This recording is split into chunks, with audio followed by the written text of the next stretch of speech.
Mesin yang berkapasitas untuk mengolah 3-5 ton per hari tersebut merupakan langkah strategis untuk mendorong sistem pengolahan sampah yang lebih efisien, terpadu, dan berkelanjutan di tingkat desa. Perancang mesin Putu Eka Darmawan sekaligus pendiri Rumah Plastik mengatakan mesin pemilah dan pencacah sampah tersebut dirancang khusus untuk menjawab karakteristik sampah domestik di Indonesia, khususnya di Bali. Mesin ini mampu mengolah sampah campuran baik organik maupun anorganik. Dari utama di TPST nanti itu adalah pemilahan sebenarnya. Jalur berikutnya ada kita membuat peta jalan yang khusus ya. Kata itu peta jalan itu baru bisa tereksekusi di saat sampahnya itu terpilah. Karena itu TPST nanti kita akan pecah job desk-nya, fokusnya itu adalah di pemilahan dia. Itu lanjutan sisanya itu ada nanti. Bikin mesin yang proper untuk diri kita, untuk sampah yang ada di Indonesia, di Bali dulu ya.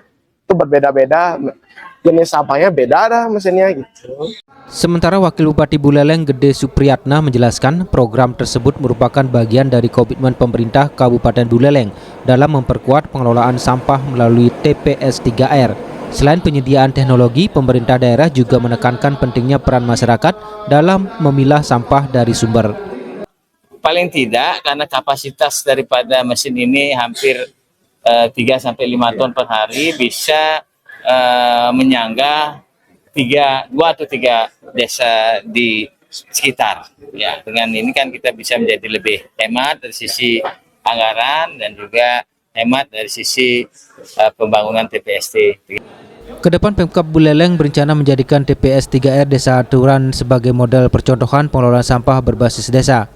Peluang pengadaan mesin serupa juga akan dibuka bagi TPS 3R yang telah ada di Buleleng. Sementara itu, Perbekal Desa Aturan I Ketut Soko menilai bantuan mesin tersebut sebagai langkah konkret dalam menjawab persoalan sampah di tingkat desa.